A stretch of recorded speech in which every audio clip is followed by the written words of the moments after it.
Welcome to 1 Minute to Midnight. I'm Wilfred Cunningham. This week, Lahore was attacked by suicide bombers. The FBI announced it had gained access to an Apple-made cell phone without the company's help. A leak of confidential documents belonging to Panamanian company Mossack Fonesca revealed how the rich and powerful use tax havens to hide their wealth. And the US and China reaffirmed their commitment to denuclearise the Korean peninsula. Of course, that's not the only thing that's been happening. Flights resumed after the terrorist attack in Brussels. Fighting between Armenia and Azerbaijan ignited and dampened. And there are no doubt many stories, too dangerous to tell, that we will never hear. But we're not talking about that. We're talking about the attack in Lahore.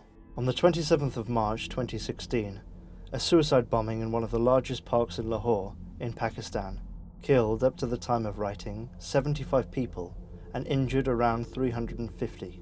The attack was claimed by Jamaat-ul-Ahrar, a breakaway group of the Tehrik-e-Taliban Pakistan, or TTP, who said the bombing had targeted Christians celebrating Easter. However, only 14 of the 75 dead have been identified as Christians. The attack is Pakistan's deadliest since the 16th of December 2014 massacre of 134 school children at a military-run academy in the city of Peshawar, also perpetrated by the TTP. The latest Lahore bombing prompted Pakistani security forces to launch a widespread counter-terrorism operation, but the attack is only the most recent in a long line of terrorist acts inside Pakistan. On the 16th of March 2016, a bomb in Peshawar detonated, killing 17 and injuring at least 53. On the 7th of March, at least 10 people were killed and 14 others were injured in a suicide blast in the premises of a local court in Charsada. At least 4 other similar attacks occurred in 2016 alone, and the number of attacks over the last 2 years are too numerous to mention here. Around 35,000 Pakistanis were killed in terrorist actions from 2001 to 2011. Some have speculated that the attacks in Lahore may change or be a sign of the need for change in the way Pakistan deals with terror groups. And the critical thing is that government authorities do not want to take action in Punjab because this is the political stronghold of the ruling PMLN party in Pakistan. And there's even been speculation that there's these informal agreements between terrorist groups and the government, the ruling party, where they basically say, you don't target me, I won't target you. And yet now, given the horrific attack that we've seen in Lahore, I think the government in Pakistan is really going to have to think long and hard about reconsidering that decision to essentially give these groups free rein in Punjab. Whether such informal agreements did exist or not, the Pakistani government will almost certainly continue to face multiple groups with numerous objectives, attacking military and civilian targets for the foreseeable future. Pakistan has been accused by various voices of using groups like the TTP to harass its neighbours and engage in proxy conflicts. But now, its main threat is certainly within its own borders. And it might be reasonable to say that if the allegations are true, any double standards in terms of terrorism may have to cease for the country's own good. After a series of court hearings between the Federal Bureau of Investigation and Apple Incorporated in the US, the FBI revealed on the 28th of March that they had gained access to a domestic terrorist's Apple-made cell phone without the company's help. The US Justice Department has now abandoned its bid to force Apple to help it unlock the iPhone, and speculation is mounting as to whether the FBI will share found vulnerabilities in the product with Apple. The issue is divisive, as it questions the scope of the United States Fourth Amendment, the protection from unreasonable searches and seizures, against the need by law enforcement agencies to gather evidence. Some fear access to communication electronics will be used not just to collect information from people under arrest or suspected of crimes, but to spy on the population. Some, such as well-known computer programmer and businessman John McAfee, suspect they may have had access for quite some time. Well, the Federal Bureau of Investigation is one of the largest investigative agencies in America. And common logic would tell you if they cannot break into an iPhone when there are 10,000 hackers not involved with the government here in America who can, we're in trouble. Common sense would say that they have this knowledge. But other than that, I know for a fact that they have had a contract with Celebrite, which is an Israeli firm owned by the Japanese, that has a mobile forensics division that creates these devices, and that contract was signed in 2013. So I knew they had these devices. If that is the case, it may mean the US government has been deliberately downplaying their access to some devices, perhaps in order to keep those under surveillance from changing their communication methods. However, it does raise the question, why, if this were the case, would the FBI try to take Apple to court to very publicly gain access to something they already had? Federal authorities have said someone came forward with a new technique allowing access to the Apple iPhone only after the FBI began its high-profile legal battle with Apple, and there have been many complaints from different law enforcement departments about the inability to access Apple phones in search of evidence.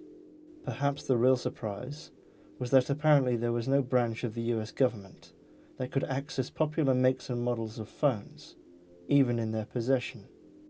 Breaking on the 3rd of April, secretive Panamanian company Mossack Fonesca had more than 11 million documents leaked by an unknown source. The company, the 4th largest offshore specialist law firm in the world, emailed its clients on the 1st of April to let them know its email servers had been compromised. The documents were leaked to German newspaper Süddeutsche Zeitung, who report that in the past 12 months, around 400 journalists from more than 100 media organizations in over 80 countries have taken part in researching the documents. It may be some time before the magnitude of their implications are realized, but already they show possible links with accounts cumulatively containing $2 billion with Russian President Vladimir Putin, and appear to show Icelandic Prime Minister Sigmundur Gunnlaugsson had an interest in his country's bailed-out banks that he did not declare.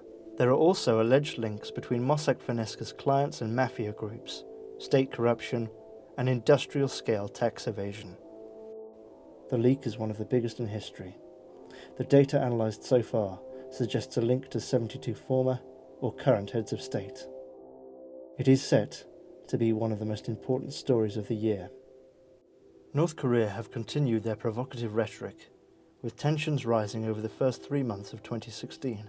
During the biennial Nuclear Security Summit, which occurred on the 31st of March and the 1st of April, and which was described by participants as the last summit of its kind, representatives of 52 countries and 4 international organizations discussed the safeguarding of nuclear materials, nuclear proliferation, and spent a significant amount of time specifically discussing the nuclear threat posed by North Korea. The United States and China displayed a somewhat united front in their concerns surrounding North Korean provocations. The Chinese President, Xi Jinping, and the US President, Barack Obama, agreed to implement sanctions passed by the UN Security Council unanimously on the 2nd of March. According to the White House, both nations also affirmed their commitment to achieving the denuclearization of the Korean peninsula. On the 1st of April, North Korea launched a missile into the sea and also jammed global positioning satellites in South Korea, disrupting civilian airlines and vessels at sea. On the same day, the North Korean ambassador told the BBC that his country's proliferation of nuclear weapons was defensive only. Well, the situation on the Korean Peninsula is very serious. It's on the brink of a nuclear war at now. It's a very delicate situation. But the problem here, United States is trying to turn the white into black, describing as if the countermeasures taken by the government of the Democratic Korea is a provocation, is a threat. They said it is a threat and it is a provocation. But that is not true. We are not making a provocation and threat. We are making a countermeasures to cope with the dangerous nuclear war preparations by the United States. The effect of sanctions in North Korea is hard to gauge, with the country already relying on economic aid, often in the form of agricultural equipment and medicines, from places such as the EU and US. Whether sanctions will bring North Korea to a point where it is willing to negotiate away its nuclear arms, for those sanctions to be lifted, largely depends on the determination of North Korean dictator Kim Jong-un, and whether the effect of such sanctions on the average citizen has any bearing on his decision-making. The efficacy of any sanctions on North Korea depends largely on China's will to implement them. China have expressed concerns in the past that very strict sanctions could topple Kim Jong-un and potentially lead to an even more aggressive regime. Of course, there is the possibility that the proliferation of nuclear weapons by North Korea is a long-term diplomatic strategy to create a powerful bargaining tool. It may be difficult to decide whether North Korea is more dangerous unchecked or burdened by sanctions. The country could have up to 40 nuclear weapons, but that is only 0.25% of the world total. So until next time, goodbye, and try to remain calm.